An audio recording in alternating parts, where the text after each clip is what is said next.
Hey everyone, welcome back to Shivam tutorial. ಇವತ್ತಿನ ವಿಡಿಯೋದಲ್ಲಿ class 12 ನ ಫೈನಾನ್ಷಿಯಲ್ ಸ್ಟೇಟ್ಮೆಂಟ್ ಆಫ್ ಕಂಪನಿ ಈ ಚಾಪ್ಟರ್ಗೆ ಸಂಬಂಧಪಟ್ಟ ಹಾಗೆ ಕೆಲವು ಇನ್ಫಾರ್ಮೇಶನ್ ಗಳನ್ನ ನೋಡೋಣ. ಈ ಚಾಪ್ಟರ್ ನಿಮಗೆ 6 ಮಾರ್ಕ್ಸ್ ಅಲ್ಲಿ ಒಂದು ಕ್ವಶನ್ ಅನ್ನ ಕೇಳ್ತಾರೆ ಅಂಡ್ ಪ್ರಾಕ್ಟಿಕಲ್ ಓರಿಯೆಂಟೆಡ್ ಅಲ್ಲಿ 5 ಮಾರ್ಕ್ಸ್ ಗೆ ಒಂದು ಕ್ವಶನ್ ಅನ್ನ ಕೇಳ್ತಾರೆ. ಸೊ ಈ ಚಾಪ್ಟರ್ ಅಲ್ಲಿ ತುಂಬಾನೇ ಇಂಪಾರ್ಟೆಂಟ್ ಅಂತ ಅಂದ್ರೆ ಶೆಡ್ಯೂಲ್ 3 ಪ್ರಕಾರ ಅಂದ್ರೆ ಕಂಪನೀಸ್ ಆಕ್ಟ್ 2013 ಶೆಡ್ಯೂಲ್ 3 ಪ್ರಕಾರ ನೀವು statement of profit and loss and statement of balance sheet ಅನ್ನ ಪ್ರಿಪೇರ್ ಮಾಡ್ತೀರಿ. ಸೊ ಅದು ತುಂಬಾನೇ ಇಂಪಾರ್ಟೆಂಟ್ ಆಗುತ್ತೆ. ಇಲ್ಲಿ ಯಾಕೆ ನಾವು ಶೆಡ್ಯೂಲ್ 3 ಪ್ರಕಾರ ಅಥವಾ ಕಂಪನೀಸ್ ಆಕ್ಟ್ ಪ್ರಕಾರ ಮಾಡಬೇಕು ಅನ್ನೋದನ್ನ ನೋಡೋಣ. ಇವಾಗ ನೀವು ಸೋಲ್ ಟ್ರೇಡಿಂಗ್ ಕನ್ಸರ್ನ್ ಅನ್ನ ನೋಡಿದಿರಿ, ಹೌದಾ? ಸೋಲ್ ಟ್ರೇಡಿಂಗ್ ಕನ್ಸರ್ನ್ ಅಂತ ಅಂದ್ರೆ ಒಬ್ಬ ವ್ಯಕ್ತಿ ಇರ್ತಾನೆ, ಅವನು ಬಿಸ್ನೆಸ್ ಅನ್ನ ಮಾಡ್ಕೊಂಡು ಹೋಗ್ತಾ ಇರ್ತಾನೆ. ಅಲ್ಲಿ ಅವನೇ ದುಡ್ಡನ್ನ ಹಾಕಿರ್ತಾನೆ, ಬಂಡವಾಳವನ್ನ ಅವನೇ ಹಾಕಿರ್ತಾನೆ, ಅವನೇ ಮ್ಯಾನೇಜ್ ಮಾಡ್ತಾ ಇರ್ತಾನೆ. ಅಂಡ್ ಪಾರ್ಟ್ನರ್ಶಿಪ್ ಅನ್ನು ಕೂಡ ನೋಡಿದಿರಿ.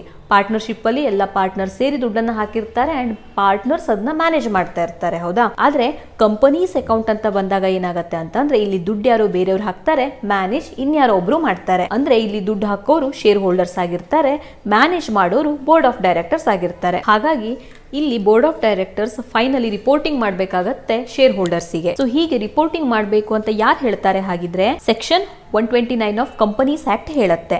ಹಾಗಾಗಿ ನಾವೇನ್ ಮಾಡ್ತೀವಿ, ಇಲ್ಲಿ ಸ್ಟೇಟ್ಮೆಂಟ್ ಗಳನ್ನ ಒಂದು ಸ್ಪೆಸಿಫಿಕ್ ಫಾರ್ಮೆಟ್ ಅಲ್ಲಿ ಪ್ರಿಪೇರ್ ಮಾಡ್ತೀವಿ. ಹೇಗೆ ಪ್ರಿಪೇರ್ ಮಾಡಬೇಕು ಅನ್ನೋದನ್ನು ಕೂಡ ಕಂಪನೀಸ್ ಆಕ್ಟ್ ಹೇಳಿದೆ.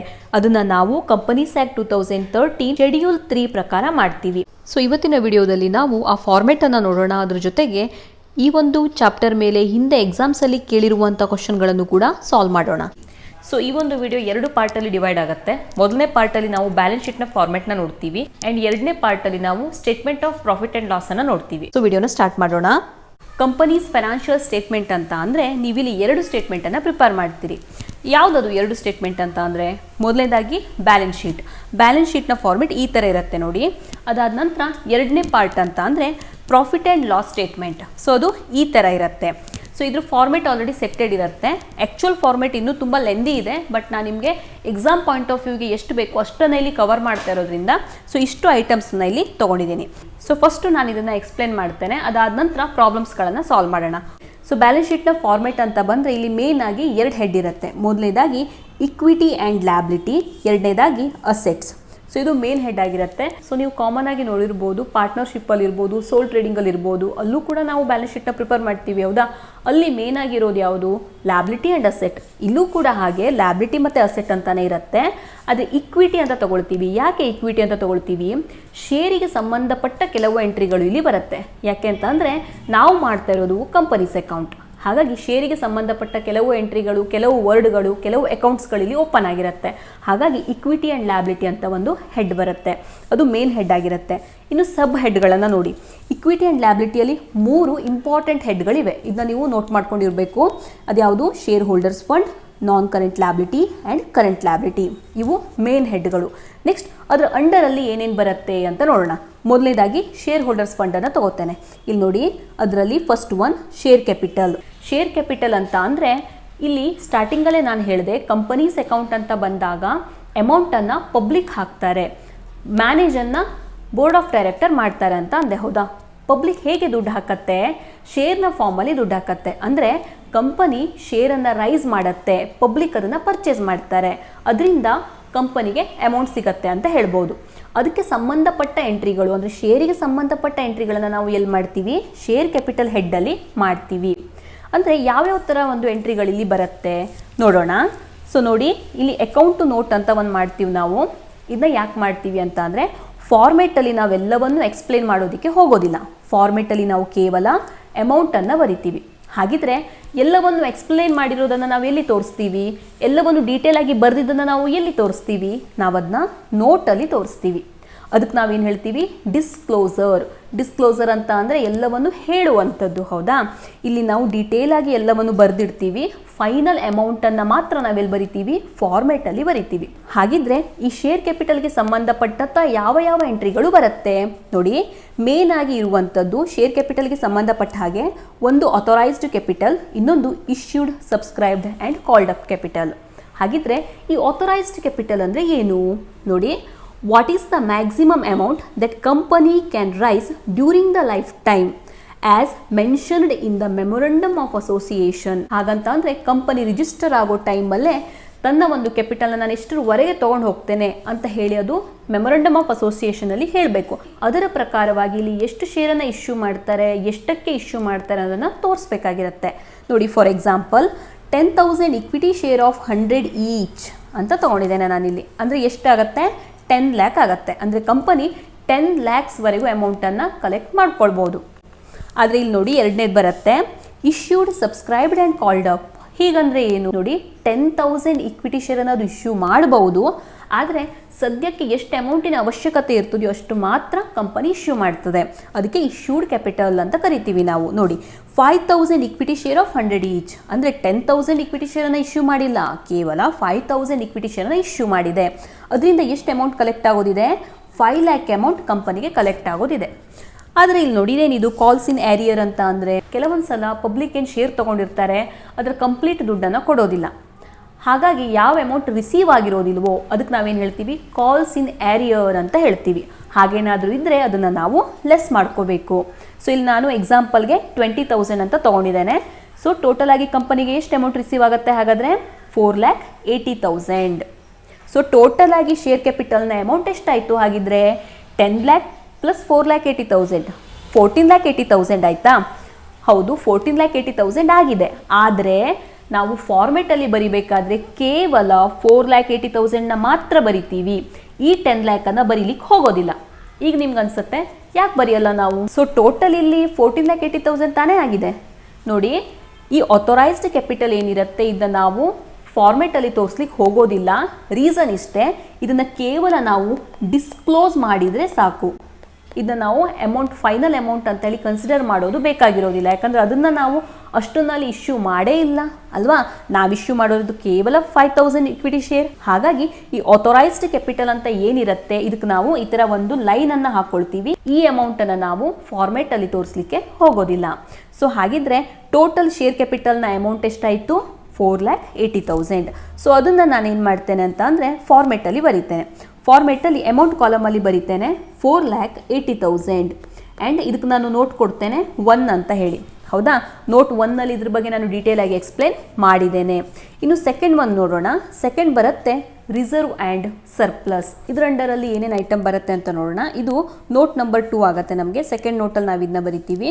ನೋಡಿ, ರಿಸರ್ವ್ ಆ್ಯಂಡ್ ಸರ್ಪ್ಲಸ್. ಕೆಲವು ರಿಸರ್ವ್ಗಳಿರುತ್ತೆ, ಕ್ಯಾಪಿಟಲ್ ರಿಸರ್ವ್ ಅಂತ ಇರುತ್ತೆ, ಕ್ಯಾಪಿಟಲ್ ರಿಡಂಪ್ಷನ್ ರಿಸರ್ವ್ ಅಂತ ಇರುತ್ತೆ, ಸಿಂಕಿಂಗ್ ಫಂಡ್ ಅಂತ ಇರುತ್ತೆ. ಸೊ ಈ ಥರ ಕೆಲವು ರಿಸರ್ವ್ಗಳ ಬಗ್ಗೆ ಅದನ್ನ ಕೊಟ್ಟಿರ್ತಾರೆ. ಸೊ ಅದೆಲ್ಲವನ್ನು ನಾವೇನು ಮಾಡ್ತೀವಿ ಇಲ್ಲಿ ಬರೆದು ಇನ್ನರ್ ಕಾಲಮಲ್ಲಿ ಟೋಟಲ್ ಅಮೌಂಟನ್ನು ಔಟ್ರ್ ಕಾಲಮಲ್ಲಿ ಬರಿತೀವಿ. ಆ್ಯಂಡ್ ಈ ಫೈನಲ್ ಅಮೌಂಟನ್ನು ನಾವೇನು ಮಾಡ್ತೀವಿ? ಫಾರ್ಮೆಟಲ್ಲಿ ಬರಿತೀವಿ. ಸೊ ಇಲ್ಲಿ ಒಂದನ್ನು ನೆನ್ಪಿಟ್ಕೊಳ್ಬೇಕು, ಯಾವುದಾದ್ರೂ ಪ್ರೀವಿಯಸ್ ಇಯರ್ನ P&Lನ ಬ್ಯಾಲೆನ್ಸ್ ಏನಾದರೂ ಕೊಟ್ಟಿದ್ದಿದ್ರೆ ಅದು ಪ್ರಾಫಿಟ್ ಆಗಿದ್ದರೆ ಆ್ಯಡ್ ಮಾಡ್ತೀವಿ, ಲಾಸ್ ಆಗಿದ್ದರೆ ಲೆಸ್ ಮಾಡ್ತೀವಿ. ಅಂದರೆ ರಿಸರ್ವ್ ಆ್ಯಂಡ್ ಸರ್ಪ್ಲಸ್ ಈ ಹೆಡ್ಡಲ್ಲಿ ಇವಿಷ್ಟು ಐಟಮ್ಗಳು ಬರುತ್ತೆ. ಲಾಂಗ್ ಟರ್ಮ್ ಬಾರೋವಿಂಗ್ ಅಂತ ಅಂದರೆ ಬೇರೆಯವರಿಂದ ತಗೊಳ್ಳಿರೋದು. ಬಾರೋವಿಂಗ್ ಅಂತ ಅಂದರೆ ಒಂದು ರೀತಿಯ ಲೋನ್ ಅನ್ನೋ ರೀತಿಯಲ್ಲಿ ಅರ್ಥ ಬರುತ್ತೆ. ಸೊ ಇದರಲ್ಲಿ 2 ಥರ ಬರುತ್ತೆ. ಒಂದು ಸೆಕ್ಯೂರ್ಡ್ ಆ್ಯಂಡ್ ಅನ್ಸೆಕ್ಯೂರ್ಡ್ ಅಂತ ಬರುತ್ತೆ. ಅಂದರೆ ಸೆಕ್ಯೂರ್ಡ್ ಲೋನ್, ಅನ್ಸೆಕ್ಯೂರ್ಡ್ ಲೋನ್ ಅಂತ ಬರುತ್ತೆ. ಸೆಕ್ಯೂರ್ಡ್ ಲೋನ್ ಅಂತ ಅಂದರೆ ಯಾವುದಾದ್ರೂ ಪ್ರಾಪರ್ಟಿನ ಇಟ್ಟು ನಾವು ಲೋನ್ ಎಲ್ಲ ತೊಗೊಳ್ತೀವಿ, ಆ ಥರ ಸೆಕ್ಯೂರ್ಡ್ ಲೋನ್ ಅಂತ ಹೇಳಿ. ಸೊ ಆ ಥರ ಇಲ್ಲಿ ಯಾವ್ಯಾವ ಐಟಮ್ ಬರುತ್ತೆ ಅಂತ ಹೇಳಿ ನೋಡೋಣ. ಸೊ ಇಲ್ಲಿ ಮೇನಾಗಿ ಬರುವಂಥದ್ದು ಡಿಬೆಂಚರ್ಸ್ ಆ್ಯಂಡ್ ಪಬ್ಲಿಕ್ ಡೆಪಾಸಿಟ್ಸ್. ಅದನ್ನು ನಾವೇನು ಮಾಡ್ತೀವಿ? ಟೋಟಲ್ ಮಾಡಿ ಇಲ್ಲಿ ಹೊರಗಡೆ ಕಾಲಮಲ್ಲಿ ಬರಿತೀವಿ ಆ್ಯಂಡ್ ಅದನ್ನು ನಾವು ಫೈನಲಲ್ಲಿ ಫಾರ್ಮೆಟಲ್ಲಿ ಕೂಡ ತೊಗೋತೀವಿ. ನೆಕ್ಸ್ಟ್ ಬರುವಂಥದ್ದು ಯಾವ ಐಟಮ್ ನೋಡಿ, ಕರೆಂಟ್ ಲ್ಯಾಬಿಲಿಟಿಯಲ್ಲಿ ತೊಗೊಳ್ತಾ ಇದ್ದೇನೆ. Short term borrowing. So long term borrowing ಆಯಿತು, ಇವಾಗ short term borrowing. Short term, long term borrowing ಇದನ್ನು ಹೇಗೆ ಡಿಫ್ರೆನ್ಷಿಯೇಟ್ ಮಾಡ್ತೀವಿ ಗೊತ್ತಾ? ಲಾಂಗ್ ಟರ್ಮ್ ಬಾರೋವಿಂಗ್ ಅಂತಂದರೆ ಅದ್ರ ಪೀರಿಯಡ್ ಮೋರ್ ದೆನ್ 1 ಇಯರ್ ಇರಬೇಕು. ಯಾವುದ್ರದ್ದು ಬಿಲೋ 1 ಇಯರ್ ಇರುತ್ತೆ, ಅಂದರೆ ವಿತಿನ್ 1 ಇಯರ್ ಇರುತ್ತೆ, ಅದಕ್ಕೆ ಶಾರ್ಟ್ ಟರ್ಮ್ ಅಂತ ತೊಗೊಳ್ಳುವಂಥದ್ದು. So short term borrowing. So ಇದರಲ್ಲಿ ಯಾವ್ಯಾವ್ದು ಬರುತ್ತೆ ಅಂತ ನೋಡೋಣ. ಸೊ ಇದರಲ್ಲಿ ಬರುವಂಥದ್ದು bank overdraft. Bank overdraft ಅಂದರೆ ಬ್ಯಾಂಕಿಂದ ಯಾವಾಗ ನೆಗೆಟಿವ್ ಬ್ಯಾಲೆನ್ಸ್ ಇರುತ್ತೆ, ಅಂದರೆ ಬ್ಯಾಂಕ್ ಬ್ಯಾಲೆನ್ಸ್ಗಿಂತ ಜಾಸ್ತಿ ನೀವು ವಿಡ್ರಾ ಮಾಡಿದಾಗ, ಲಿಮಿಟ್ ಮೀರಿ ನೀವು ವಿಡ್ರಾ ಮಾಡಿದಾಗ ಅದೇನಾಗುತ್ತೆ? ಬ್ಯಾಂಕ್ ಓವರ್ ಡ್ರಾಫ್ಟ್ ಅಂತ ಅನ್ಸ್ಕೊಳ್ಳುತ್ತೆ. ಸೊ ಅದು ಒಂದು ರೀತಿಯ ಶಾರ್ಟ್ ಟರ್ಮ್ ಬಾರೋವಿಂಗ್ ಆಗಿರುತ್ತೆ, ಅದು ಒಂದು ರೀತಿಯ ಲೋನ್ ಆಗಿರುತ್ತೆ. Next loan from directors, loan from subsidiary companies. So ಈ ಥರ ಎಲ್ಲ ಐಟಮ್ಸ್ ಇದ್ರೆ ನೀವು ಅದನ್ನ ಎಲ್ಲಿ ತೊಗೊಳ್ತೀರಿ? ಶಾರ್ಟ್ ಟರ್ಮ್ ಬಾರೋವಿಂಗ್ ಹೆಡ್ ಅಂಡರಲ್ಲಿ ತೊಗೋತೀರಿ. ಆ್ಯಂಡ್ ಅಮೌಂಟನ್ನು ಟೋಟಲ್ ಮಾಡಿ ನೀವೆಲ್ಲಿ ಬರೀತೀರಿ? ಫೈನಲಿ ಫಾರ್ಮೆಟಲ್ಲಿ ತೊಗೊಳ್ತೀರಿ. ನೆಕ್ಸ್ಟ್ ಹೆಡ್ ನೋಡಿ ಏನಿದೆ ಅಂತ ಹೇಳಿ, ಟ್ರೇಡ್ ಪೇಯಬಲ್. ಇದು ತುಂಬಾ ಇಂಪಾರ್ಟೆಂಟ್ ಆಗುತ್ತೆ. ಟ್ರೇಡ್ ಪೇಯಬಲ್ ಅಂತ ಅಂದರೆ ಸಾಕಷ್ಟು ಟ್ರೇಡಿನ ಆ್ಯಕ್ಟಿವಿಟಿಗಳು ನಡೀತಾನೆ ಇರುತ್ತೆ, ಹೌದಾ? ಅದರಲ್ಲಿ ಪೇಯಬಲ್ ಕೊಡುವಂತಹ ದುಡ್ಡಿದ್ರೆ ಅದು ಇಲ್ಲಿ ಬರುತ್ತೆ. ಸೊ ಅದರಲ್ಲಿ ಯಾವ್ಯಾವ ಐಟಮ್ ಬರುತ್ತೆ ಮೇನ್ ಆಗಿ ಅಂತ ಹೇಳಿ ನೋಡೋಣ. ಸೊ ಇದರಲ್ಲಿ ಮೇನ್ ಆಗಿ ಬರುವಂಥದ್ದು creditors and bills payable. So ಅಮೌಂಟನ್ನು ಟೋಟಲ್ ಮಾಡಿ ನೀವೇನು ಮಾಡ್ತೀರಿ? ಔಟರ್ ಕಾಲಮಲ್ಲಿ ತೊಗೊಳ್ತೀವಿ. ಸೊ ಇದು ಕ್ರೆಡಿಟರ್ಸ್ ಆ್ಯಂಡ್ ಬಿಲ್ಸ್ ಪೇಯಬಲ್ ಏನಿದೆ ಇದು ತುಂಬಾ ಇಂಪಾರ್ಟೆಂಟ್ ಐಟಮ್. ಯೂಶ್ವಲಿ ಎಲ್ಲ ಎಕ್ಸಾಮ್ಸಲ್ಲೂ ಇದನ್ನು ನಿಮಗೆ ಕೇಳ್ತಾರೆ. ಸೊ ಅದನ್ನು ನೀವು ಎಲ್ಲಿ ಬರೀತೀರಿ, ಯಾವ ಹೆಡ್ ಅಂಡರಲ್ಲಿ ಬರೀತೀರಿ, ಟ್ರೇಡ್ ಪೇಯಬಲ್ ಹೆಡ್ ಅಂಡರಲ್ಲಿ ಬರೀತೀರಿ. ನೆಕ್ಸ್ಟ್ ಬರುವಂಥದ್ದು ಅದರ್ ಕರೆಂಟ್ ಲ್ಯಾಬಿಲಿಟಿ. ಈ ಹೆಡ್ಡಲ್ಲಿ ಏನೇನಿದೆ ಅಂತ ಹೇಳಿ ನೋಡೋಣ. ಅದರ್ ಕರೆಂಟ್ ಲ್ಯಾಬಿಲಿಟಿ ಇದರಲ್ಲಿ ಇಂಟ್ರೆಸ್ಟ್ ಎಕ್ರೂಡ್ ಆನ್ ಲೋನ್, ಅಂದರೆ ನಾವು ಲೋನ್ ತೊಗೊಂಡಿದ್ದೀವಿ, ಇಂಟ್ರೆಸ್ಟನ್ನು ಕೊಡೋದಿದೆ. ಲ್ಯಾಬಿಲಿಟಿ ಅಂದರೆ ಏನು ಹೇಳ್ರಿ, ನಾವು ಪೇಮೆಂಟ್ ಮಾಡೋದಿದೆ ಅನ್ನುವಂಥದ್ದು ಲ್ಯಾಬಿಲಿಟಿ ಆಗುತ್ತೆ. ಹೌದಾ, ನಾವಿಲ್ಲಿ ಎಲ್ಲಿ ರೆಕಾರ್ಡ್ ಮಾಡ್ತಾ ಇದ್ದೀವಿ, ಮೇನ್ ಹೆಡ್ ಲ್ಯಾಬಿಲಿಟಿ ನಮ್ಮದು. ಹಾಗಾಗಿ interest accrued on loan, interest ಬಡ್ಡಿ ಒಂದನ್ನು ಕೊಡೋದಿದೆ ಅನ್ನೋದು ಇಲ್ಲಿ ಬರುತ್ತೆ. Interest accrued on debenture, debenture ಕೂಡ ಲೋನೇ ಅಲ್ವಾ ಒಂದು ಫಾರ್ಮಿಂದು, ಅದನ್ನು ನೀವು ಎಲ್ಲಿ ಬರೆದಿರಿ, ಲಾಂಗ್ ಟರ್ಮ್ ಬಾರೋವಿಂಗಲ್ಲಿ ಬರೆದಿದ್ದೀರಿ. ಹೌದಾ, ಅಂದರೆ ಇದು ಕೂಡ ಒಂದು ರೀತಿಯ ಲೋನ್ ಇದು. ಸೊ ಅದ್ರ ಮೇಲೆ ಇಂಟ್ರೆಸ್ಟ್ ಎಕ್ರೂಡ್ ಇದೆ ಅಂತಂದರೆ ಅದು ಇಲ್ಲೇ ಬರುತ್ತೆ. Next unclaimed dividend. Unclaimed dividend ಅಂದರೆ ಏನು? ಸೊ ಡಿವಿಡೆಂಡ್ ಅಂತ ಅಂದರೆ ಈ ಪಬ್ಲಿಕ್ ಈ ಶೇರನ್ನು ತೊಗೊಂಡಿರ್ತಾರೆ. ಹೌದಾ, ಯಾಕೆ ತೊಗೊಂಡಿರ್ತಾರೆ? ಕಂಪನಿಗೆ ಪ್ರಾಫಿಟ್ ಆದಾಗ ಆ ಪ್ರಾಫಿಟಲ್ಲಿ ಕಂಪನಿ ಏನು ಮಾಡುತ್ತೆ, ಶೇರನ್ನು ಕೊಡುತ್ತೆ. ಸೊ ಹೇಗೆ ಕೊಡುತ್ತೆ? ಡಿವಿಡೆಂಡ್ನ ಫಾರ್ಮಲ್ಲಿ ಕೊಡುತ್ತೆ.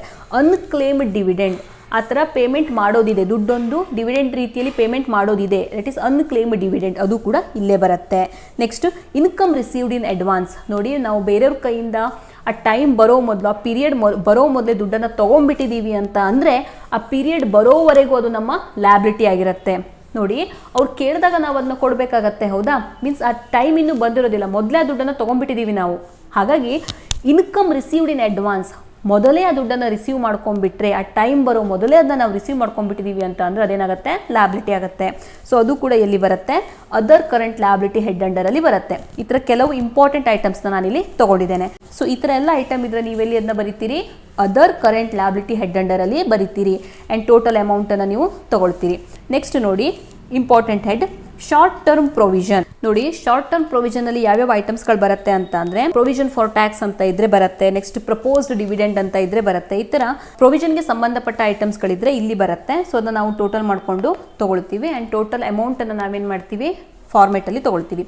ಸೊ ಈ ತರ ಲ್ಯಾಬಿಲಿಟಿಲಿ ಇದ್ದಂಥ ಎಲ್ಲ ಐಟಮ್ಗಳನ್ನು ನೋಡಿದ್ವಿ ನಾವು. ಹೌದಾ, ಯಾವ್ಯಾವ ಹೆಡ್ ಇದೆ ಮೇನ್ ಆಗಿ, ಆ ಹೆಡ್ಡಲ್ಲಿ ಏನು ಬರುತ್ತೆ, ಆ್ಯಂಡ್ ಅದರ ಸಬ್ ಐಟಮ್ಸ್ಗಳು ಏನೇನಿರುತ್ತೆ, ಯಾವುದನ್ನು ಎಲ್ಲಿ ಬರೀಬೇಕು ಅಂತ ನಾವು ನೋಡ್ಕೊಂಡ್ವಿ. ಈಗ ಅಸೆಟ್ಟನ್ನು ನೋಡ್ತಾ ಹೋಗೋಣ.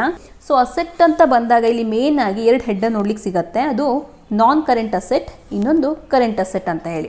ಸೊ ಅದ್ರ ಅಂಡರಲ್ಲಿ ಏನೇನು ಬರುತ್ತೆ ಅಂತ ಹೇಳಿ ನೋಡೋಣ. ಫಸ್ಟು ನಾನ್ ಕರೆಂಟ್ ಅಸೆಟ್ಟನ್ನು ನೋಡೋಣ. ನಾನ್ ಕರೆಂಟ್ ಅಸೆಟ್ಟಲ್ಲಿ ಫಿಕ್ಸ್ಡ್ ಅಸೆಟ್ ಅಂತ ಬರುತ್ತೆ. ಫಿಕ್ಸ್ಡ್ ಅಸೆಟ್ಟಲ್ಲಿ ನೋಡಿ, ಸಪ್ರೇಟಾಗಿ ಬೇರೆ ಬೇರೆ ಹೆಡ್ಗಳಿವೆ. ಇಲ್ಲಿ tangible asset and intangible asset ಏನಿರುತ್ತೆ, ಇದು ತುಂಬಾ ಇಂಪಾರ್ಟೆಂಟ್ ಆಗಿರುವಂಥದ್ದು. ಇದ್ರ ಮೇಲೆ ನಿಮಗೆ ಎಕ್ಸಾಮಲ್ಲೂ ಕೂಡ ಕ್ವಶನ್ಸ್ಗಳನ್ನು ಕೇಳ್ತಾರೆ. ಟ್ಯಾಂಜಿಬಲ್ ಅಸೆಟ್ಸ್ ಅಂತ ಅಂದರೆ ನಿಮಗೆ ಗೊತ್ತಿದೆ, ಯಾವುದನ್ನು ನೀವು ಟಚ್ ಮಾಡ್ಬೋದು, ಅವುಗಳಿಗೆ ನಾವು ಟ್ಯಾಂಜಿಬಲ್ ಅಸೆಟ್ ಅಂತ ಕರಿತೀವಿ. ಹೌದಾ, ಫಾರ್ ಎಕ್ಸಾಂಪಲ್ ಈಗ ಫರ್ನಿಚರ್ ಇರ್ಬೋದು, ಮಷಿನರಿ ಇರ್ಬೋದು, ಬಿಲ್ಡಿಂಗ್ ಇರ್ಬೋದು, ಲ್ಯಾಂಡ್ ಇರ್ಬೋದು, ಇವೆಲ್ಲವೂ ಕೂಡ ಟ್ಯಾಂಜಿಬಲ್ ಅಸೆಟ್ಗಳಾಗಿರುತ್ತೆ. ಅದೇ ರೀತಿಯಲ್ಲಿ ಇಂಟ್ಯಾಂಜಿಬಲ್ ಅಸೆಟ್ಗಳು. ಇಂಟ್ಯಾಂಜಿಬಲ್ ಅಸೆಟ್ಸ್ಗಳಂದರೆ ಯಾವುದನ್ನು ನೀವು ಟಚ್ ಮಾಡಲಿಕ್ಕೆ ಆಗೋದಿಲ್ಲ ಅಂಥದ್ದು. ಅಂದರೆ ಗುಡ್ ವಿಲ್ ಇರ್ಬೋದು, ಕಾಪಿರೈಟ್ ಇರ್ಬೋದು, ಯಾವುದಾದ್ರೂ ಒಂದು ಸಾಫ್ಟ್ವೇರ್ಸ್ ಇರ್ಬೋದು, ಇವುಗಳೆಲ್ಲವೂ ಕೂಡ ಏನಾಗುತ್ತೆ, ಇಂಟ್ಯಾಂಜಿಬಲ್ ಅಸೆಟ್ಗಳಿಗೆ ಸೇರ್ಕೊಳ್ಳುತ್ತೆ. ಸೊ ಅವುಗಳನ್ನು ನಾವಿಲ್ಲಿ ತೊಗೊಳ್ತೀವಿ. ನೋಟಲ್ಲಿ ಇದನ್ನ ಹೇಗೆ ತೊಗೊಳ್ಳೋದು, ಟ್ಯಾಂಜಿಬಲ್ ಅಸೆಟ್ಸ್ ಅಂತ ತೊಗೊಂಡಿದ್ದೇನೆ. ಟ್ಯಾಂಜಿಬಲ್ ಅಸೆಟ್ಸಲ್ಲಿ land and building, plant and machinery, furniture, ಈ ಥರ ಕೆಲವೊಂದು ನಾನು ಎಕ್ಸಾಂಪಲ್ಸ್ ಅಂತೇಳಿ ತೊಗೊಂಡಿದ್ದೇನೆ. ಆ್ಯಂಡ್ ಇಲ್ಲಿ ಒಂದನ್ನು ನೆನ್ಪಿಟ್ಕೊಳ್ಬೇಕು, ಡೆಪ್ರಿಸಿಯೇಷನ್ ಏನಾದರೂ ಚಾರ್ಜ್ ಮಾಡಲಿಕ್ಕೆ ಹೇಳಿದರೆ ನೀವು ಅದನ್ನೆಲ್ಲ ಲೆಸ್ ಮಾಡ್ಕೋಬೇಕಾಗತ್ತೆ. ಲ್ಯಾಂಡ್ ಆ್ಯಂಡ್ ಬಿಲ್ಡಿಂಗ್ ಮೇಲೆ ಅಥವಾ ಪ್ಲಾಂಟ್ ಆ್ಯಂಡ್ ಮಷಿನರಿ ನೋಡಿ, ಲೆಸ್ ಡೆಪ್ರಿಸಿಯೇಷನ್ ಅಂತ ತೊಗೊಂಡಿದ್ದೇನೆ. ಹೌದಾ ನಾನು. ಸೊ ಅದೇ ರೀತಿಯಲ್ಲಿ ಡೆಪ್ರಿಸಿಯೇಷನ್ಸ್ಗಳಿದ್ರೆ ನೀವು ಲೆಸ್ ಮಾಡ್ಕೋಬೇಕು. ನೆಕ್ಸ್ಟ್ ಇಂಟ್ಯಾಂಜಿಬಲ್ ಅಸೆಟ್ಸ್ ಅಂತ ಅಂದರೆ good will, trade mark, copyright, computer software, ಈ ಥರ ಎಲ್ಲ ನಾನು ಎಕ್ಸಾಂಪಲ್ಸ್ ತೊಗೊಂಡಿದ್ದೇನೆ. ಈ ಥರ ಟ್ಯಾಂಜಿಬಲ್ ಮತ್ತು ಇಂಟ್ಯಾಂಜಿಬಲ್ ಅಂತೇಳಿ ನೀವು ಡಿವೈಡ್ ಮಾಡಿಕೊಂಡು ಆ ಹೆಡ್ಡಲ್ಲೇ ಅದನ್ನ ತೋರಿಸ್ಬೇಕಾಗತ್ತೆ. Next capital work in progress and intangible assets under development.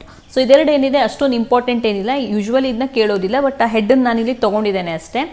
Capital work in progress ಅಂತ ಅಂದರೆ ಕೆಲವು ಅಸೆಟ್ಗಳಿರುತ್ತೆ, ಅದು ಸದ್ಯಕ್ಕೆ ಈಗ ನಮ್ಮ ಹತ್ರ ಇಲ್ಲ, ಬಟ್ ಅದು ರೆಡಿ ಆಗ್ತಾ ಇದೆ, ಅಂದರೆ ಫ್ಯೂಚರಲ್ಲಿ ಅದು ನಮಗೆ ಸಿಗತ್ತೆ ಅಂತ ಹೇಳ್ಬೋದು. ಅಂದರೆ ಫಾರ್ ಎಕ್ಸಾಂಪಲ್ ಒಂದು ಪ್ಲಾಂಟ್ ಒಂದು ರೆಡಿ ಆಗ್ತಾ ಇದೆ ಅಂತ ಅಂದ್ಕೊಳ್ಳಿ, ಈಗ ರೆಡಿ ಆಗ್ತಾ ಇದೆ, ಅದು ಫೈನಲ್ ಆಗಿಲ್ಲ, ನೆಕ್ಸ್ಟ್ ಇಯರಿಗೆ ಅದು ಪ್ಲಾಂಟ್ ಕಂಪ್ಲೀಟ್ ಆಗಿ ರೆಡಿ ಆಗುತ್ತೆ. ಸೊ ಆ ಥರ ವರ್ಕ್ ಇನ್ ಪ್ರೋಗ್ರೆಸ್ಸಲ್ಲಿ ಇರುವಂಥದ್ದು ಅಂತ ಹೇಳಿ ತೊಗೋತೀವಿ ನಾವು, ಬಟ್ ಇದನ್ನು ಯೂಶ್ವಲಿ ಎಕ್ಸಾಮ್ಸಲ್ಲಿ ಕೇಳೋದು ತುಂಬ ಕಡಿಮೆ.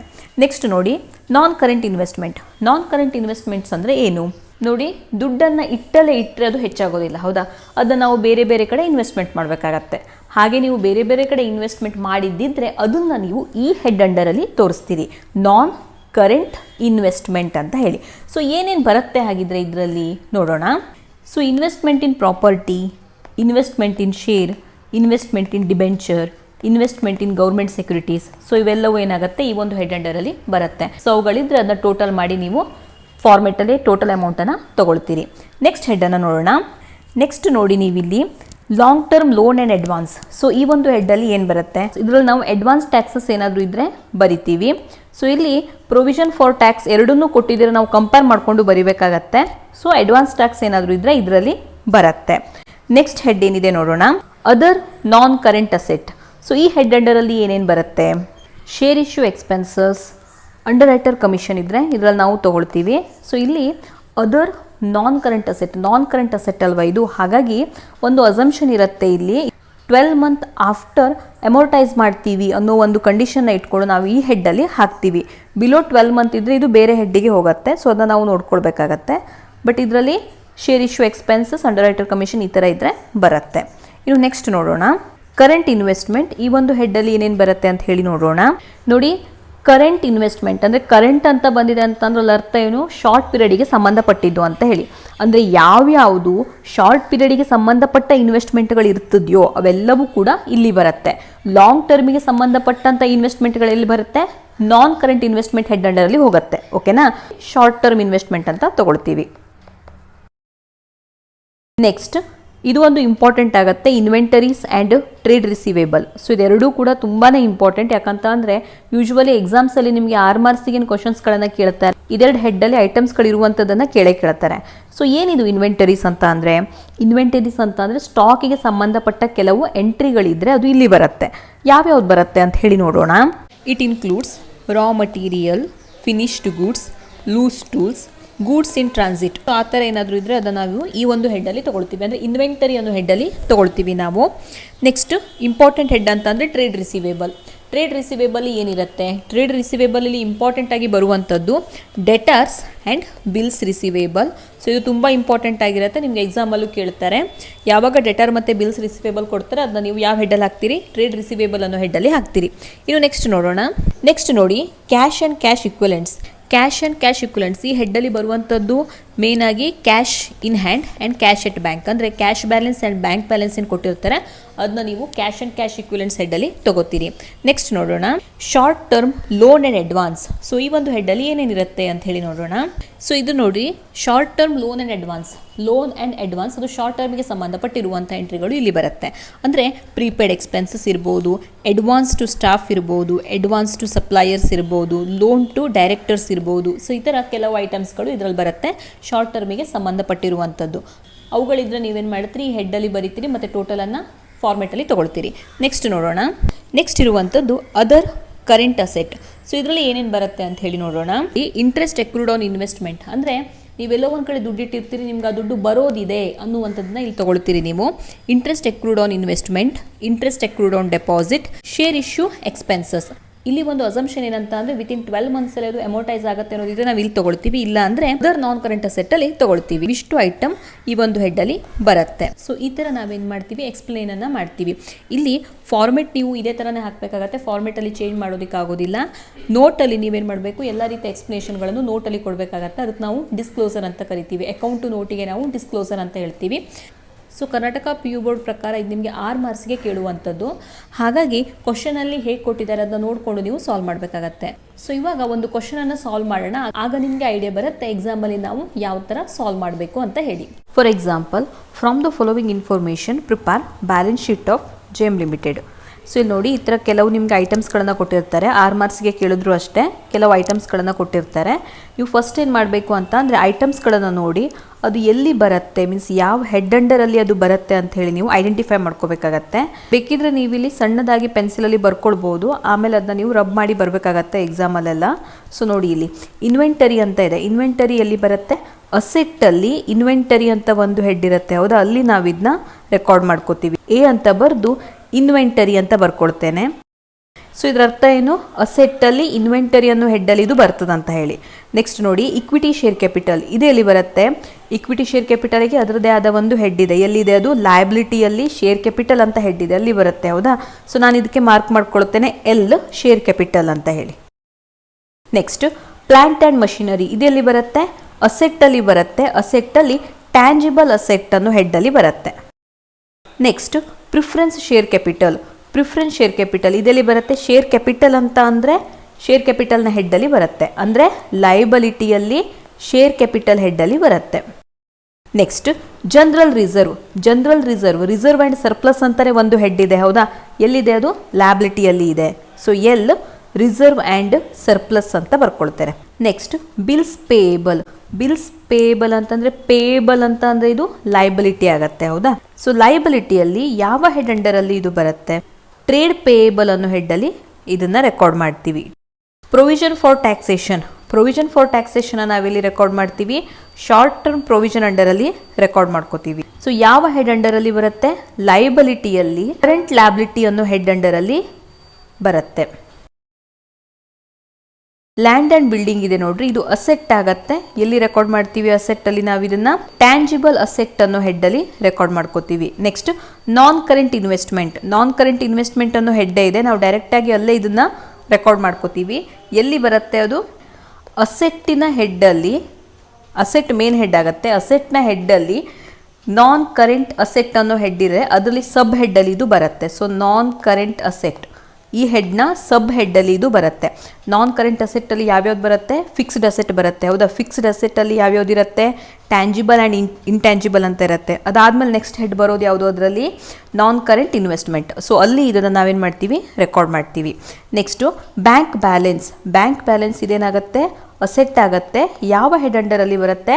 Cash and cash equivalents. Next creditors ಇದೆ ನೋಡಿ, ಕ್ರೆಡಿಟರ್ಸ್ ಏನಾಗುತ್ತೆ? ಇದು ಲಯಬಿಲಿಟಿ ಆಗುತ್ತೆ. ಲಯಬಿಲಿಟಿಯಲ್ಲಿ ನಾವು ಇದನ್ನ ಎಲ್ಲಿ ರೆಕಾರ್ಡ್ ಮಾಡ್ತೀವಿ? ಟ್ರೇಡ್ ಪೇಯಬಲ್ ಅಲ್ಲಿ ನಾವು ರೆಕಾರ್ಡ್ ಮಾಡ್ತೀವಿ. ನೆಕ್ಸ್ಟ್ 12% ಡಿಬೆಂಚರ್, 12 ಲ್ಯಾಕ್ ಇದೆ ಇಲ್ಲಿ, ಇದನ್ನ ನಾವೆಲ್ಲಿ ರೆಕಾರ್ಡ್ ಮಾಡ್ತೀವಿ? ಇದು ಲಯಬಿಲಿಟಿ ಆಗುತ್ತೆ. ಲಾಂಗ್ ಟರ್ಮ್ ಬಾರೋವಿಂಗ್ ಅಲ್ಲಿ ಇದನ್ನ ನಾವು ರೆಕಾರ್ಡ್ ಮಾಡ್ತೀವಿ. ಸೊ ಈ ಥರ ನಾವೇನು ಮಾಡಬೇಕು? ಫಸ್ಟು ಕ್ವಶನ್ಸ್ಗಳನ್ನು ಕೊಟ್ಟಾಗ ಯಾವ ಹೆಡ್ಡಲ್ಲಿ ಅದು ಬರುತ್ತೆ ಅಂತೇಳಿ ನಾವು ಕೆಟಗರೈಸ್ ಮಾಡ್ಕೋಬೇಕು. ಆಗ ನಮಗೆ ಇದು ಸಾಲ್ವ್ ಮಾಡೋದಕ್ಕೆ ತುಂಬಾ ಈಸಿ ಆಗುತ್ತೆ. ಸೊ ನೋಡಿ, ನಾನು ಇದೆಲ್ಲವನ್ನು ಕೂಡ ಕೆಟಗರೈಸ್ ಮಾಡಿಕೊಂಡೆ. ಸ್ಟಾರ್ಟಿಂಗಲ್ಲಿ ನಿಮ್ಗೆ ಇದು ಸ್ವಲ್ಪ ಟಫ್ ಅಂತ ಅನಿಸ್ಬೋದು. ಫಾರ್ಮೆಟನ್ನು ಕರೆಕ್ಟಾಗಿ ಎನಲೈಸ್ ಮಾಡೋದ್ರಿಂದ ಇದು ನಿಮಗೆ ಈಸಿಯಾಗಿ ಅರ್ಥ ಆಗುತ್ತೆ. ಆ್ಯಂಡ್ ನೋಟ್ಸ್ ನಿಮಗೆ ಡಿಸ್ಕ್ರಿಪ್ಷನಲ್ಲಿ ಅವೈಲೇಬಲ್ ಇರುತ್ತೆ. ಫಾರ್ಮೆಟ್ ಇಂದು ಕೂಡ ಬೇಕಿದ್ರೆ ಅದನ್ನ ನೀವು ಒಂದ್ಸಲ ಚೆಕ್ ಮಾಡ್ಕೊಳ್ಬೋದು. ಸೊ ನೋಡಿ, ಇಲ್ಲಿ ಕಂಪ್ಲೀಟ್ ಫಾರ್ಮೆಟನ್ನು ನಾನು ಆಲ್ರೆಡಿ ಹಾಕಿದ್ದೇನೆ. ಅದ್ರ ಜೊತೆಗೆ ಅಕೌಂಟ್ ನೋಟ್ ಕೂಡ ನಾನಿಲ್ಲಿ ರೆಡಿ ಮಾಡ್ಕೊಂಡಿದ್ದೇನೆ. ಸೊ ಫಾರ್ಮೆಟ್ ಅಂತ ಅಂದರೆ ನೀವು ಮೊದಲೇ ಹಾಕೊಳ್ಳಿಕ್ಕೆ ಅಡ್ಡಿಲ್ಲ, ಯಾಕಂದರೆ ಫಾರ್ಮೆಟಲ್ಲಿ ಯಾವುದೇ ರೀತಿ ಚೇಂಜಸ್ಗಳಾಗೋದಿಲ್ಲ. ಹಾಗಾಗಿ ಫಾರ್ಮೆಟನ್ನು ಫಸ್ಟ್ ನೀವು ಹಾಕಿಟ್ಕೊಂಡ್ಬಿಡಿ. ಅದಾದ ನಂತರ ಅಕೌಂಟ್ ನೋಟಲ್ಲಿ ಹೇಗಿದ್ರು ನೀವು ಎಲ್ಲವನ್ನೂ ಡೀಟೇಲ್ ಆಗಿ ಎಕ್ಸ್ಪ್ಲೇನ್ ಮಾಡಿ ಬರೀತೀರಿ, ಹೌದಾ? ಫಾರ್ಮೆಟ್ ಅಂತ ಅಂದರೆ ಇಲ್ಲಿ ಮೇನಾಗಿ 2 ಹೆಡ್ ತೊಗೊಂಡಿದ್ದೇನೆ, equity and liability and asset. Colour yellow ಕಲರಲ್ಲಿ ನಾನು ಇದನ್ನ ತೊಗೊಂಡಿದ್ದೇನೆ ನೋಡ್ರಿ, equity and liability and asset. Next equity ಲ್ಯಾಬಿಲಿಟಿಯಲ್ಲಿ ಯಾವುದು 3 ಹೆಡ್ ಬರುತ್ತೆ? ಮೇನಾಗಿ shareholders fund, non current liability and current liability. Next ಅಸೆಟ್ಟಲ್ಲಿ non current asset and current asset. So ಈ ಥರ ಬರುತ್ತೆ. ಆ್ಯಂಡ್ ಅದರಲ್ಲಿ ಬರುವಂಥ ಐಟಮ್ಗಳು ನಾನು ಬರೆದಿಟ್ಕೊಂಡಿದ್ದೇನೆ. ನೀವು ನೋಡ್ಬೋದು ಫಾರ್ಮೆಟಲ್ಲಿ ತುಂಬ ಐಟಮ್ಸ್ಗಳಿತ್ತು, ಹೌದಾ? ಆದರೆ ನಾನು ಕ್ವಶನ್ನಿಗೆ ಎಷ್ಟು ಬೇಕು ಅಷ್ಟು ಐಟಮ್ಸನ್ನು ಮಾತ್ರ ಇಲ್ಲಿ ತೊಗೊಂಡಿದ್ದೇನೆ. ನೀವು ಅಷ್ಟೇ ಇಡೀ ಫಾರ್ಮೆಟನ್ನೇ ಹಾಕಬೇಕು ಅಂತ ಇರೋದಿಲ್ಲ. 6 ಮಾರ್ಕ್ಸಿಗೆ ಕ್ವಶನಲ್ಲಿ ಎಷ್ಟಿದೆ ಅದನ್ನು ನೋಡ್ಕೊಂಡು ಅಷ್ಟೇ ಸಬ್ ಹೆಡ್ಗಳನ್ನು ನೀವಿಲ್ಲಿ ತಗೊಳ್ಬೋದು. ಸೊ ಇವಾಗ ಪ್ರಾಬ್ಲಮನ್ನು ಸ್ಟಾರ್ಟ್ ಮಾಡೋಣ. ಮೊದಲನೇದಾಗಿ ನಾವು ಇಲ್ಲಿ ಶೇರ್ ಹೋಲ್ಡರ್ ಫಂಡ್ ಅಂತ ಇದೆ, ಹೌದಾ? ಈ ಒಂದು ಹೆಡ್ ಅಂಡರಲ್ಲಿ ಶೇರ್ ಕ್ಯಾಪಿಟಲ್ ಇದೆ. ಶೇರ್ ಕ್ಯಾಪಿಟಲ್ ಅಂಡರಲ್ಲಿ ಬರುವಂಥ ಯಾವುದಾದ್ರೂ ಐಟಮ್ಸ್ಗಳನ್ನು ಕೊಟ್ಟಿದ್ದಾರಾ ಅಂತ ಹೇಳಿ ನೋಡ್ತೀವಿ ಕ್ವಶನಲ್ಲಿ. ಸೊ ಆಲ್ರೆಡಿ ನಾವು ಕೆಟಗರೈಸ್ ಮಾಡುವಾಗಲೇ ನೋಡಿದ್ದೀವಿ, 2 ಐಟಮ್ ಇದೆ, ಹೌದಾ? ಮೊದಲನೇದಾಗಿ ಈಕ್ವಿಟಿ ಶೇರ್ ಕ್ಯಾಪಿಟಲ್ ಇದೆ, ಅದಾದ ನಂತರ ಪ್ರಿಫರೆನ್ಸ್ ಶೇರ್ ಕ್ಯಾಪಿಟಲ್ ಇದೆ. ಸೊ ಅದೆರಡು ಇದೇ ಹೆಡ್ಡಲ್ಲಿ ಬರುವಂಥದ್ದು. ಸೊ ಅದನ್ನು ನಾವೇನು ಮಾಡ್ತೀವಿ? ನೋಟಲ್ಲಿ ತೋರಿಸ್ತೀವಿ. ನೋಟಲ್ಲಿ ಶೇರ್ ಕ್ಯಾಪಿಟಲ್ ಅಂತ ತೊಗೊಳ್ತೀವಿ. ಅದರಲ್ಲಿ ಮೊದಲನೇದಿದೆ ಇಕ್ವಿಟಿ ಶೇರ್ ಕ್ಯಾಪಿಟಲ್. ಸೊ ಎರಡನೇದಿದೆ preference share capital. So amount ಇತ್ತು ಅಲ್ಲಿ 16 lakh and 6 lakh. So total ಮಾಡಿದಾಗ ಅಮೌಂಟ್ ಬರ್ತಾ ಇದೆ 22 ಲ್ಯಾಕ್ಸ್. ಸೊ ಈ ಅಮೌಂಟನ್ನು ನಾನೇನು ಮಾಡ್ತೇನೆ? ಶೇರ್ ಕ್ಯಾಪಿಟಲ್ಗೆ ಹೋಗಿ ಬರೀತೇನೆ, ನೋಟ್ ಹಾಕ್ತೇನೆ, ನೋಟ್ ನಂಬರ್ 1. ಸೊ ಎಷ್ಟು ಬಂದಿದೆ ಅಲ್ಲಿ? 22 ಲ್ಯಾಕ್ಸ್. ಸೊ ಈ ಥರ ನಾವೇನು ಮಾಡಬೇಕಾಗತ್ತೆ? ಪ್ರೆಸೆಂಟ್ ಮಾಡಬೇಕಾಗತ್ತೆ. ನೆಕ್ಸ್ಟ್ ನೋಡಿ, ರಿಸರ್ವ್ ಆ್ಯಂಡ್ ಸರ್ಪ್ಲಸ್. ಈ ಹೆಡ್ಡಿಗೆ ಸಂಬಂಧಪಟ್ಟಂಥ ಯಾವುದಾದ್ರೂ ಐಟಮ್ನಲ್ಲಿ ಕೊಟ್ಟಿದ್ದಾರೆ. ಒಂದು ಐಟಮ್ ಇದೆ, ಹೌದಾ? ಸೊ ಏನಿದೆ ಅದು? ಜನರಲ್ ರಿಸರ್ವ್ 6 ಲ್ಯಾಕ್ ಇದೆ. ಸೊ ಅದನ್ನ ತೊಗೊಳ್ತೇನೆ ನಾನೀಗ. ಇಲ್ಲಿ ಎಲ್ಲಿ ತೊಗೊಳ್ತೇನೆ? ಅಕೌಂಟ್ ನೋಟಲ್ಲೇ ತೊಗೊಳ್ತೀವಿ ನಾವು. ಸೊ ಎರಡನೇ ನೋಟ್ ಆಗುತ್ತೆ reserve and surplus. So amount ಇದೆ 6 ಲ್ಯಾಕ್. ಸೊ ಒಂದೇ ಐಟಮ್ ಇರುವಂಥದ್ದು ಇಲ್ಲಿ. ಹಾಗಾಗಿ ನಾನು ಡೈರೆಕ್ಟಾಗಿ ಔಟ್ರ್ ಕಾಲಮ್ ತೊಗೊಂಡೆ. 2-3 ಐಟಮ್ಸ್ ಇದ್ದರೆ ನೀವು ಈ ಥರ ಅಂದರೆ ಶೇರ್ ಕ್ಯಾಪಿಟಲ್ಗೆ ಹೇಗೆ ಎಂಟ್ರಿ ಮಾಡಿದ್ದೀರಿ ಹಾಗೆ ಮಾಡಬೇಕಾಗತ್ತೆ. ಸೊ ಒಂದೇ ಐಟಮ್ ಇರೋದ್ರಿಂದ 6 ಲ್ಯಾಕ್ ನಾನು ಇದನ್ನಲ್ಲಿ ತೊಗೊಳ್ತೇನೆ. ರಿಸರ್ವಲ್ಲಿ ಇದು ನೋಟ್ 2 ಆಗುತ್ತೆ, 6 ಲ್ಯಾಕ್. ನಾನ್ ಕರೆಂಟ್ ಲ್ಯಾಬಿಲಿಟಿಯಲ್ಲಿ ನೋಡಿ, long term borrowing. Long term ಬಾರೋವಿಂಗ್ಗೆ ಸಂಬಂಧಪಟ್ಟಂಥ ಯಾವುದಾದ್ರೂ ಎಂಟ್ರಿಗಳಿದೆಯಾ ಅಂತ ನೋಡ್ತೀರಿ. ಸೊ ಇದೆ, ಇಲ್ಲಿ ಯಾವುದಿದೆ, ಡಿಬೆಂಚರ್ ಇದೆ, ಹೌದಾ. ಡಿಬೆಂಚರ್ ಇದ್ದರೆ ಅದು ಲಾಂಗ್ ಟರ್ಮ್ ಬಾರೋವಿಂಗಿಗೆ ಹೋಗುತ್ತೆ. 12% ಡಿಬೆಂಚರ್ ₹12 lakh ಇದೆ. ಸೊ ಇದನ್ನು ನಾವು ತಗೊಳ್ತೀವಿ.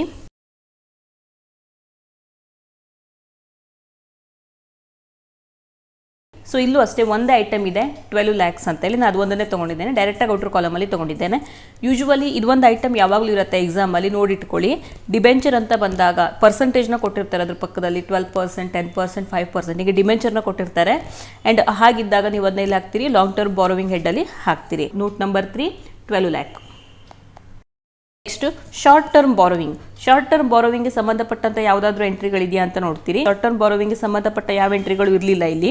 Next trade payable. ಟ್ರೇಡ್ ಪೇಯಬಲ್ಗೆ ಸಂಬಂಧಪಟ್ಟ ಎಂಟ್ರಿಗಳಿದೆಯಾ ನೋಡ್ತೀರಿ. ಟ್ರೇಡ್ ಪೇಯಬಲ್ ಅಂದ್ರೆ ಏನು ಬರುತ್ತೆ ಹೇಳ್ರಿ, ಕ್ರೆಡಿಟರ್, ಬಿಲ್ಸ್ ಪೇಯಬಲ್ ಇದು ಬರುತ್ತೆ. ಕ್ವಶನಲ್ಲಿ ಅದಕ್ಕೆ ಸಂಬಂಧಪಟ್ಟ ಎಂಟ್ರಿಗಳಿದ್ವಾ? ಸೊ ಎರಡೂ ಇದ್ವು, ಹೌದಾ. ಕ್ರೆಡಿಟರ್ ಕೂಡ ಇದೆ ಆ್ಯಂಡ್ ಬಿಲ್ಸ್ ಪೇಯಬಲ್ ಕೂಡ ಇದೆ. ಸೊ ಅದನ್ನ ಇಲ್ಲಿ ತಗೊಳ್ಳೋಣ ನಾವು. ನೋಟ್ 4 ಆಗುತ್ತೆ.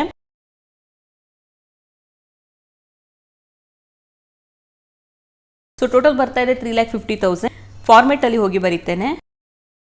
ಸೊ ನೆಕ್ಸ್ಟ್ ಐಟಮ್ ನೋಡಿ, short term provision. Short term provision ಅಂತಂದ್ರೆ ಟ್ಯಾಕ್ಸ್ಗೆ ಸಂಬಂಧಪಟ್ಟಿದ್ರೆ ಇಲ್ಲಿ ಇರುತ್ತೆ. ಅದಕ್ಕೆ ಸಂಬಂಧಪಟ್ಟ ಎಂಟ್ರಿಗಳೇನಾದರೂ ಕ್ವಶನಲ್ಲಿ ಕೊಟ್ಟಿದ್ರಾ ಅಂತ ಹೇಳಿ ನೋಡೋಣ. ಒಂದು ಐಟಮ್ ಏನೋ ಇತ್ತು ಇಲ್ಲಿ, ಹೌದಾ. ಸೊ ಯಾವುದದು, ಪ್ರೊವಿಷನ್ ಫಾರ್ ಟ್ಯಾಕ್ಸೇಷನ್ ಅನ್ನೋ ಒಂದು ಐಟಮ್ ಇತ್ತು. ಸೊ ಅದನ್ನ ನಾವಿಲ್ಲಿ ತಗೊಳ್ತೀವಿ.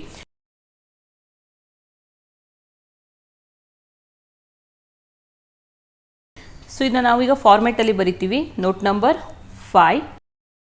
ಸೊ ಇದೇ ರೀತಿಯಲ್ಲಿ ಈಗ ನೆಕ್ಸ್ಟ್ ಅಸೆಟ್ಟನ್ನು ನೋಡ್ತಾ ಹೋಗೋಣ. ಅಸೆಟ್ಟಲ್ಲಿ ನಾನ್ ಕರೆಂಟ್ ಅಸೆಟ್ ಹೆಡ್ಡಲ್ಲಿ 3 ಐಟಮ್ ಇದೆ. Tangible asset, intangible asset and non current investment. So ಇವುಗಳಲ್ಲಿ ಯಾವ್ಯಾವ ಐಟಮ್ ಇದೆ ಅಂತ ನೋಡೋಣ. ಮೊದಲನೇದಾಗಿ ಟ್ಯಾಂಜಿಬಲ್ ಅಸೆಟ್ ಅನ್ನು ನೋಡೋಣ. ಟ್ಯಾಂಜಿಬಲ್ ಅಸೆಟ್ಸ್ ಅಂತ ಅಂದರೆ ನಿಮ್ಗೆ ಗೊತ್ತೇ ಇರುತ್ತೆ. ಸೊ ಯಾವುದು ನೀವು ಟಚ್ ಮಾಡ್ಬೋದು ಅಂಥದ್ದು, ಲ್ಯಾಂಡ್ ಆ್ಯಂಡ್ ಬಿಲ್ಡಿಂಗ್ ಇರ್ಬೋದು, ಪ್ಲಾಂಟ್ ಆ್ಯಂಡ್ ಮಷಿನರಿ ಇರ್ಬೋದು, ಆ ಥರ ಐಟಮ್ಸ್. ಬಟ್ ಇಲ್ಲಿ ಒಂದು ನೆನ್ಪಿಟ್ಕೊಳ್ಳಿ, ಡೆಪ್ರಿಸಿಯೇಷನ್ ಕೊಟ್ಟಿದ್ರೆ ಮೈನಸ್ ಮಾಡಬೇಕಾಗತ್ತೆ. ಕ್ವಶನಲ್ಲಿ ಅದಕ್ಕೆ ರಿಲೇಟೆಡ್ ಆಗಿ ಯಾವುದಾದ್ರೂ ಐಟಮ್ಸ್ ಇದೆಯಾ ಅಂತ ನೋಡಿ.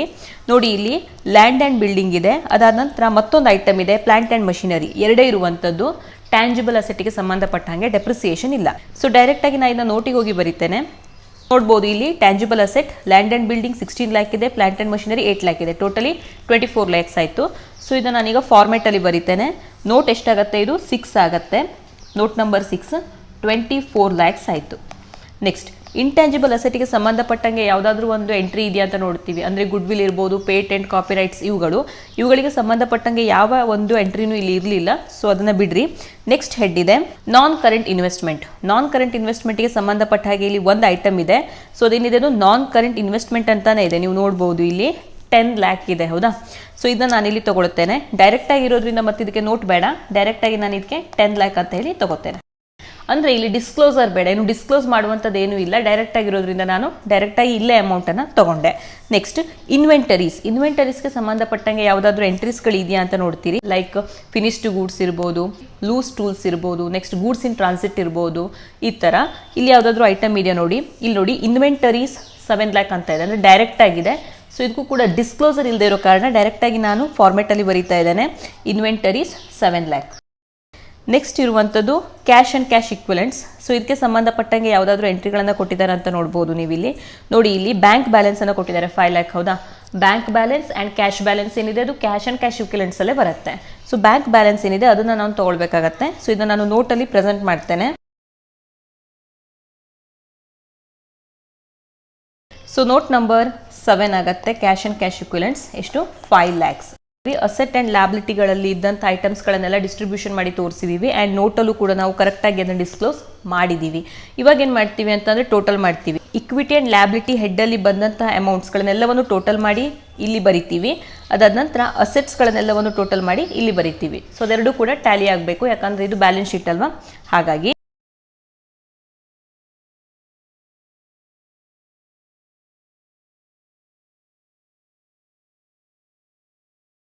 ಸೊ ನೋಡ್ಬೋದು ನೀವು ಇಲ್ಲಿ ಈ ಥರ ನಾನೇನು ಮಾಡಿದೆ, ಪ್ರೆಸೆಂಟ್ ಮಾಡಿದ್ದೇನೆ. ಟೋಟಲ್ 46 lakhsಗೆ ಟ್ಯಾಲಿ ಆಗ್ತಾ ಇದೆ. ಈ ಥರ ಕ್ವಶನ್ಸ್ ನಿಮಗೆ ಎಕ್ಸಾಮಲ್ಲಿ ಕೇಳ್ತಾರೆ. ಯೂಶ್ವಲಿ 6 ಮಾರ್ಕ್ಸ್ಗೆ ಕೇಳ್ತಾರೆ. ಸೊ ಇಷ್ಟು ಎಂಟ್ರಿಗಳು ಅಲ್ಲಿ ಬರೋ ಚಾನ್ಸಸ್ ಇರುತ್ತೆ. ಸೊ ನೀವು ಫಸ್ಟ್ ಏನು ಮಾಡ್ತೀರಿ ಅಂತಂದರೆ ಯಾವ ಹೆಡ್ಡಲ್ಲಿ ಅದು ಬರ್ತು ಅಂತ ಕ್ಯಾಟಗರೈಸ್ ಮಾಡ್ಕೊಳ್ಳಿ. ಆಗ ನಿಮಗೆ ಯಾವ್ಯಾವ ಹೆಡ್ಡನ್ನು ನಾನು ಓಪನ್ ಮಾಡ್ಕೊಳ್ಬೇಕು ಅಂತ ಗೊತ್ತಾಗುತ್ತೆ. ಸುಮ್ಮನೆ ಲೆಂದಿ ಫಾರ್ಮೆಟ್ ಹಾಕೋ ಕೆಲಸ ಇರೋದಿಲ್ಲ ನಿಮಗೆ. ಮೇನ್ ಹೆಡ್ಗಳನ್ನು ತಗೊಳ್ಳಿ. ನಂತರ ಸಬ್ ಹೆಡ್ಗಳಲ್ಲಿ ನೀವೇನು ಮಾಡ್ತೀರಿ ಅಂತಂದರೆ ಕ್ವಶನಲ್ಲಿ ಎಷ್ಟು ಇನ್ಫಾರ್ಮೇಷನ್ ಇದೆ ಅದಕ್ಕೆ ತಕ್ಕ ಹಾಗೆ ನೀವು ಫಾರ್ಮೆಟನ್ನು ಹಾಕ್ಕೊಳ್ಬೋದು. ಸೊ ಈ ಥರ ನೀವು ಮಾಡಿ ಬಂದರೆ ನಿಮಗಲ್ಲಿ 6 ಮಾರ್ಕ್ಸ್ ಅಲಾಟ್ ಆಗುತ್ತೆ. ಇನ್ನು ನೆಕ್ಸ್ಟ್ ವಿಡಿಯೋದಲ್ಲಿ ಅದು ಪಾರ್ಟ್ 2ನ ವಿಡಿಯೋ ಆಗಿರುತ್ತೆ. ಅಲ್ಲಿ ನಾವು statement of profit and loss ಅನ್ನು ನೋಡೋಣ. ಅದು ಕೂಡ ಶೆಡ್ಯೂಲ್ 3 ಪ್ರಕಾರ. ಅದು ತುಂಬಾ ಇಂಪಾರ್ಟೆಂಟ್. ಆಲ್ಮೋಸ್ಟ್ ಪ್ರತಿ ವರ್ಷ ಎಕ್ಸಾಮಲ್ಲೂ ಅದನ್ನೇ ಕೇಳ್ತಾರೆ ಅಂತಲೇ ಹೇಳ್ಬೋದು. ನೆಕ್ಸ್ಟ್ ಪಾರ್ಟಲ್ಲಿ ಅದನ್ನ ನೋಡೋಣ. ಆ್ಯಂಡ್ ಇದ್ರ ನೋಟ್ಸ್ ನಿಮಗೆ ಅವೈಲೇಬಲ್ ಇರುತ್ತೆ ಡಿಸ್ಕ್ರಿಪ್ಷನಲ್ಲಿ.